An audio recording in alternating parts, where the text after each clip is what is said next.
Good morning, students.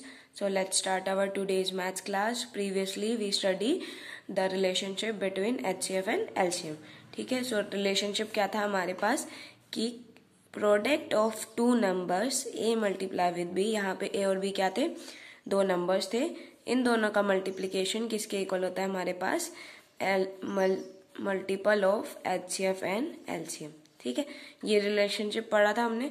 इनमें से जिसको भी अगर हमें फाइंड करना था तो हम क्या करते थे उसमें, अगर HCF फाइंड करना है तो LCM को इधर ले आते हैं, अगर LCM फाइंड करना है तो HCF को इसके नीचे ले आते हैं. ठीक है. So now third question is find the HCF and LCM of the following pairs of numbers. यहाँ पे हमारे पास पेयर्स ऑफ नंबर गिवन है. इनके लिए हमें HCF और LCM निकालना है. ठीक है. HCF और LCM हम पूरे थर्ड चैप्टर में ही पढ़ रहे हैं. And then verify that the product of the number is equal to, और हमें वेरीफाई क्या करना है कि इन दोनों नंबर्स का मल्टीप्लीकेशन, इन दोनों का मल्टीप्लीकेशन और इन दोनों का मल्टीप्लीकेशन जो इनसे HCF और LCM निकले उन दोनों के मल्टीप्लीकेशन के इक्वल होना चाहिए. ठीक है. So now first question is 13 and 39. So first of all हम HCF के लिए करते हैं. HCF के लिए हम लॉन्ग डिवीजन मेथड ही यूज करते हैं फर्स्ट ऑफ ऑल. सो यहाँ 13 और अंदर क्या हो जाएगा 39. 13 के टेबल में 39 आता है तो देन क्या हो जाएगा यहाँ पे HCF आ गया 13. ठीक है. नाउ LCM निकालेंगे. LCM के लिए हम क्या करेंगे, दोनों नंबर्स को एक साथ ही कंसिडर कर लेते हैं. अब यहाँ देखो, जब भी हमारे पास लॉन्ग डिवीजन वाला होता है LCM में तो क्या करते हैं हम, अगर दो नंबर सेम ही नंबर से डिविजिबल है तो हम उसको डिवाइड करेंगे, अदरवाइज हम एज इट इज उसको मल्टीप्लाई करके लिख देंगे. ठीक है. अब हमने यहाँ पे दिख रहा था 13 से ही होगा ये सिर्फ, क्योंकि उससे पहले किसी भी टर्म से नहीं होता है. ठीक है. किसी भी नंबर से नहीं होगा और प्राइम फैक्टराइजेशन ही कर रहे हैं तो प्राइम नंबर्स ही लेने हैं. 13 वजह 13, 13 3 जा. अब यहाँ पे सिर्फ एक ही नंबर बचा है. सो LCM क्या हो जाएगा 13 multiply with 3 and that is 39. ठीक है. अब हमारे पास क्या आंसर आ गए दिस वन. तो अब हमें क्या बताना है कि LCM और the product of numbers, product of number मतलब इन दोनों का मल्टीप्लीकेशन क्या हमारे पास इक्वल है HCF और LCM के मल्टीप्लीकेशन के इक्वल.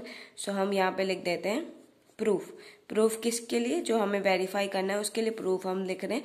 तो प्रोडक्ट ऑफ नंबर पहले कर लेते हैं. Product of numbers is equal to 13 का मल्टीप्लीकेशन हम करेंगे 39 के साथ और हमारे पास इसका 507. ठीक है. अब इसके बाद क्या है, उसको इक्वल दिखाना है HCF और LCM के अब हम करते हैं HCF मल्टीप्लाई विद LCM. ठीक है. HCF है हमारे पास 13 और उसका मल्टीप्लीकेशन है 39 के साथ. फर्स्ट ऑफ ऑल दिख रहा है सेम है तो हमारे पास क्या हो जाएगा, अब दोनों क्या है इक्वल है. सो वेरीफाइड, या लिख सकते हैं हंस प्रूव्ड. ठीक है. Now second part is 15 and 4. ठीक है. सो 15 और 4 है हमारे पास. फर्स्ट ऑफ ऑल हम HCF ही करते हैं. HCF के लिए लॉन्ग डिवीजन मेथड, जो छोटी वैल्यूज को अंदर बाहर और जो बड़ी वैल्यूज को बाहर. ठीक है. अब 4 से अगर हम डिवाइड करेंगे क्या हो जाएगा 4 3 जा 12, रिमाइंडर इज 3. अब क्या करते हैं यहाँ डिवीजन का साइन बना देते हैं, 4 को अंदर लेके आएंगे. ठीक है. सो 4 3 1 जा 3 एंड 1. सो इसका हमारे पास क्या हो गया, इन दोनों का हम HCF क्या आ गया यहाँ पे 1. ठीक है. नाउ सेकेंड, नाउ हमें निकालना है LCM. तो फॉर LCM हम क्या करेंगे, दोनों को एक साथ लिखा. ठीक है. अब यहाँ देखो ये दोनों नंबर क्या होने चाहिए, सेम नंबर से मल्टीप्लाई होने चाहिए. ठीक है. अब यहाँ देखो 4 तो हमें दिख रहा है 2 से होता है, लेकिन ये 2 से नहीं होता. देन 3 से करते हैं. 3 से सिर्फ 15 होगा, ये नहीं होगा, 4 डिवाइड नहीं होगा. देन 5 से फिर डिवाइड होगा, 4 डिवाइड नहीं होगा. ठीक है. तो ऐसे करके हमारे पास क्या होंगे, किसी भी नंबर से डिवाइड नहीं होंगे ये दोनों के दोनों. सो इसलिए LCM क्या आ गया हमारे पास 15 multiply with 4 which is equal to 60. ठीक है. अब LCM भी आ गया और HCF भी आ गया. तो अब हमें क्या करना है, वेरीफाई करना है. तो हम क्या करेंगे, यहाँ लिख देंगे प्रूफ. और क्या है पहले product of number, product of number है हमारे पास 15 का मल्टीप्लीकेशन 4 के साथ एंड दैट इज 60. ठीक है. Then HCF multiply with LCM. HCF कितना है हमारे पास 1, एलसीएम आया है 60, so multiplication is 60, so therefore क्या हो गया हमारे पास, हंस प्रूव्ड। ठीक है। Now third part is 21 and 24, so third part is 21, 24। ठीक है। इसके लिए हम पहले क्या करते हैं, एचसीएफ के लिए क्या हो जाएगा, फर्स्ट ऑफ ऑल जो छोटी वैल्यू उसको बाहर लिखते हैं बैक इसके, और डिवाइडेंड में हम इसको लिख देंगे बड़ी वैल्यू को। ठीक है। अब 21 1 जा 21, रिमाइंडर इज 3, और अब यहाँ डिवीजन का साइन और अंदर क्या हो जाएगा अब 21। ठीक है। नाउ 3 7 जा 21, so therefore HCF will B 3। ठीक है। अब हम क्या निकालेंगे, LCM. Now LCM of 21 and 24. So these two numbers will be divisible by the same numbers. Otherwise we cannot divide that number, और हम इनका सीधा मल्टीप्लीकेशन एलसीएम में लिख देंगे। ठीक है। अब यहाँ देखो इसके लास्ट में कितना है 4, 2 से डिविजिबल, लेकिन इसके लास्ट में क्या है 1, 2 से डिविजिबल नहीं है, और हमें दिख रहे हैं 3 के टेबल में दोनों आते हैं। अदरवाइज इनका सम करके देख लो, 2 + 1 3 डिविजिबल होगा, 2 + 4 6 डिविजिबल होगा। सो यहाँ पे क्या हो जाएगा 3 7 जा एंड 3 8 जा। अब यहाँ देखो ये दोनों नंबर्स क्या है, किसी से भी डिवाइड नहीं होते हैं। ठीक है। दोनों नंबर एक साथ किसी फैक्टर से डिवाइड नहीं होते हैं, अदरवाइज तो दोनों नंबर्स डिवाइड होते हैं। सो यहाँ पे क्या हो जाएगा, एलसीएम इज इक्वल टू कितना आ जाएगा, 3 × 7 × 8। ठीक है। सो यहाँ आंसर कितना आ गया, 21 × 8 इज इक्वल टू 168। ठीक है। अब हमें वेरीफाई करना है, तो हम यहाँ लिख देंगे प्रूफ।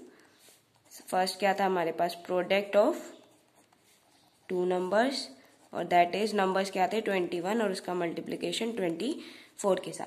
ठीक है। मल्टीप्लाई करेंगे हम, 21 4 जा 84, 8 21 2 जा 42 + 8 504।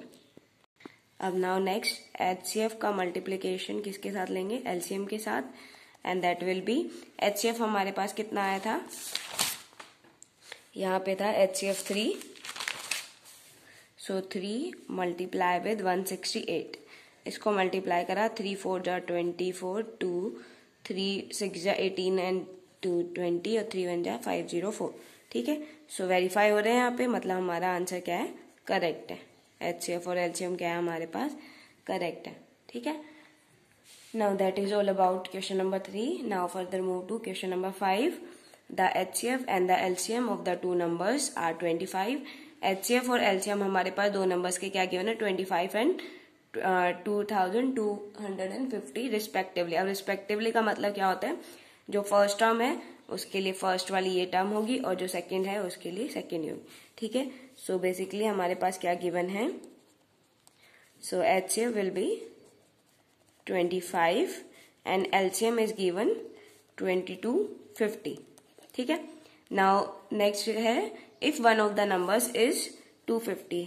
अब नंबर्स को हमने किस में कंसिडर करा था, ए या बी में, तो हम इनमें से किसी को भी मान सकते हैं 250। ठीक है। तो बी कितना हो जाएगा, अब देखो वहां से किसी भी एक को निकालना हो, हम क्या करते हैं, उसके साथ जो मल्टीप्लाई में उसको दूसरी साइड क्या ले जाते हैं, डिवाइड में। तो यहाँ बी है, वहां फॉर्मूला क्या होता था, A multiply with B equals to HCF multiply with LCM. ये फॉर्मूला था। हमें निकालना क्या है यहाँ पे, बी, तो बी के साथ वैल्यू क्या है ए, और उसको क्या कर देंगे इधर नीचे डिवाइड में लिख देंगे। ठीक है। तो फॉर्मूला क्या बन गया अब हमारे पास, दिस। अब एचसीएफ कितना है यहाँ पे 25 multiply with 2250 and divided by 250। ठीक है। अब क्या होता है कि ये जो नीचे वाला नंबर डिवाइड, अगर हम किसी से भी नंबर से डिवाइड करते हैं, तो फर्स्ट ऑफ ऑल हम देखते हैं कि सिर्फ ये नंबर अगर हम डिवाइड करते हैं तो ऊपर भी सिर्फ एक ही टर्म डिवाइड होगी। ठीक है। अब यहाँ 0 0 दिख रहा है, तो फर्स्ट ऑफ ऑल हम 0 से डिवाइड कर देते, 0 कैंसिल आउट कर देते। अब यहाँ दोनों नंबर सेम दिख रहे हैं, अगर सेम नहीं दिखते हैं तो हम आगे डिवाइड करते हैं 2 3 4 ऐसे करके। ठीक है। सो यहाँ 25 1 जा 25, 25 1 जा 25, तो answer will be 225। So therefore the second number is, the other number is 225. Okay, so that is all about the chapter 3rd. Tomorrow we will start with the new chapter, chapter number 4. Thank you. That is all for today.